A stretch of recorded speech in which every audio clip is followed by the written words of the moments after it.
E aí, gente, tudo bem? Retomando aqui os vídeos agora da minha sala de novo, né? Eu tinha avisado vocês que retomei as atividades presenciais aqui na USP, né? Então tô retomando também aqui. Dei uma mexidinha aqui na decoração da minha sala, né? Arrumei algumas coisas e queria retomar com vocês. Hoje eu queria compartilhar de novo com vocês umas reflexões sobre educação. Eu me considero um educador, você já deve ter percebido isso, e hoje eu queria compartilhar com vocês que são educadores algumas reflexões. Vocês podem ser professores ou pais, tanto faz, porque ambos são educadores, né? Então eu queria compartilhar um pouquinho algumas reflexões e fazendo uma pausa nos nossos conteúdos de natação, uma pequena pausa só. E outro dia tivemos um almoço de família em casa, consegui reunir as minhas filhas, duas já não moram comigo, né? E consegui reunir as minhas três filhas, as três são professoras, para meu orgulho.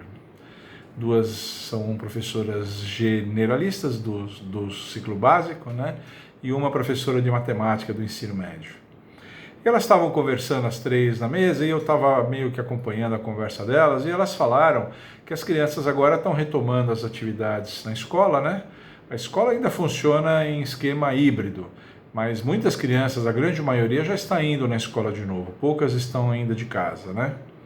E elas estavam comentando da dificuldade que as crianças estão mostrando agora, que estão retomando lá, com relação a retomar a convivência entre elas.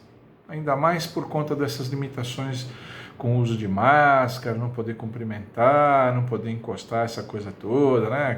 Essa restrição toda que a gente ainda precisa fazer. E elas estavam falando a respeito disso. E eu fiquei refletindo que, de fato, né, as crianças que já viviam num esquema muito individualista, moçada do videogame, moçada das redes sociais, muito nisso, né? Muito em casa, muito enfiada, cara enfiada no computador, já vinha num esquema assim, muito autocentrado, muito individualista, para não dizer egoísta.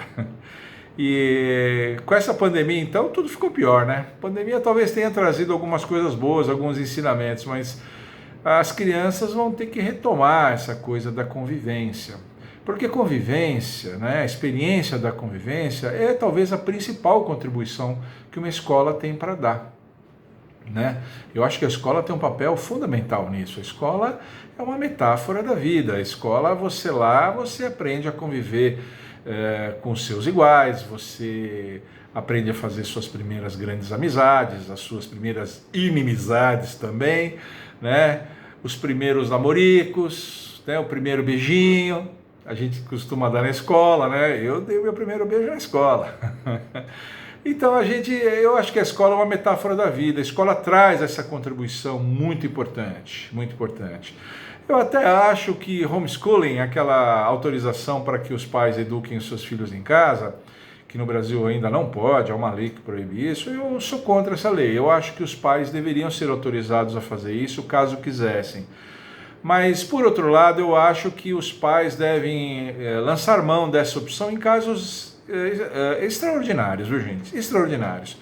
Crianças com muita dificuldade de relacionamento, tipo do espectro autista, crianças do espectro autista, crianças com dificuldade de locomoção, com alguma deficiência física mesmo, alguma coisa do gênero assim. Os pais deveriam lançar mão em casos extraordinários, porque a escola dá essa convivência supervisionada, claro, pelos professores, pelos coordenadores da escola, né? Sempre supervisionados, coordenados por eles. A escola dá essa vivência e nossas crianças ficaram privadas dessa vivência durante quase um ano e meio, acho que mais de um ano e meio, né? Deu mais de um ano e meio. Então as crianças vão ter que reaprender a conviver entre si. Eu acho que a gente deve dar essa força, principalmente nós professores, vocês que são meus colegas professores. A gente tem que reensiná-los, né? Respeitar os colegas, respeitar os espaços dos colegas, respeitar a vez de cada um falar, de cada um interagir com o professor, respeitar as opiniões dos colegas quando eles as emitem, né? essa coisa toda. Então, todas essas interações, assim, nós, professores, educadores, temos que ensinar as crianças a fazer isso. Vamos ter que retomar esse aprendizado que deve estar um pouco enferrujado, um pouco atrofiado. Pelo menos na avaliação que as minhas filhas fizeram, 3 escolas diferentes, de níveis diferentes, estágios do ciclo de estudo diferentes, né? E elas estavam fazendo essa avaliação e eu estava pensando, de fato é isso mesmo, né? Os professores vão ter que reaprender. Eu acho que a gente tem que dar uma atenção para isso. Nós, pais, temos que ficar alertas nisso, a escola tem que estar sintonizada com os pais, né? E, é claro, a escola tem que dar conteúdo, eu sei, eu sou um conteudista, viu? Outro dia eu vi uma entrevista de uma pessoa falando isso com uma conotação pejorativa, uma escola conteudista, como se isso fosse uma coisa muito pejorativa. Eu acho que não é não, porque só a escola tem condição de dar conteúdo para as crianças, né? O conteúdo de cada disciplina, de maneira metodológica, organizada, avaliando a aquisição, né, a fixação desses conteúdos, só a escola faz isso. Educação, cidadania, essa coisa toda, os pais dão isso e a escola complementa, de maneira sintonizadinha com os pais, a escola complementa isso. Mas eu acho que a escola precisa dar os conteúdos, mas a escola vai ter que ter uma preocupação com isso, né? A gente estava conversando, eu e as minhas filhas, né, aquelas 3 palavrinhas mágicas, né, que é o por favor, é o obrigado e o desculpe. São as 3 palavrinhas. E elas usam isso de maneira muito, muito operacional, essas falando das 3 palavrinhas mágicas, né, por favor, obrigado, desculpe, por favor, obrigado, desculpe.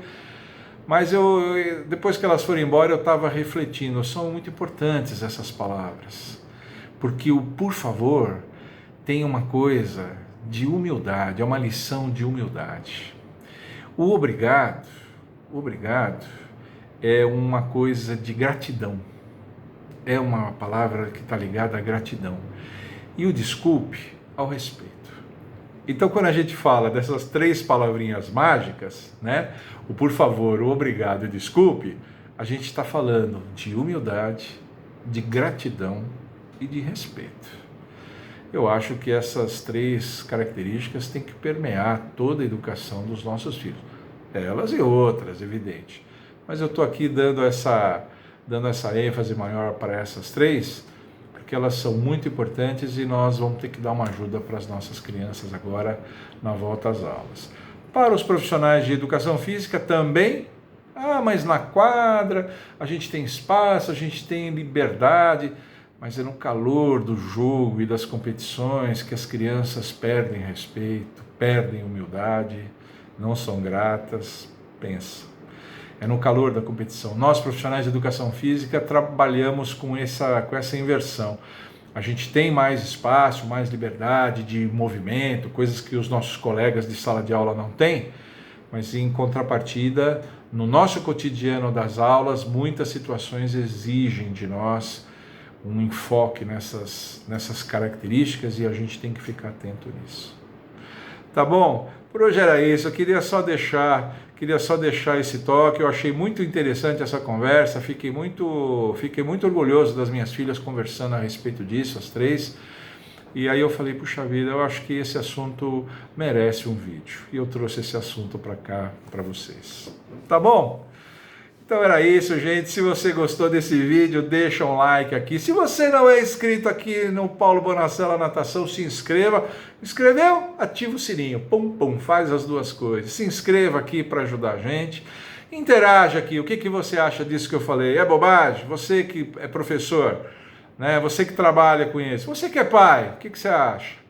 O que você acha disso? Acha que precisa? É isso mesmo? Que o que eu disse aqui está correto? Ou não, não tem nada a ver, ou faltou alguma coisa? Interaja com a gente aqui, qualquer interação é boa para nós aqui.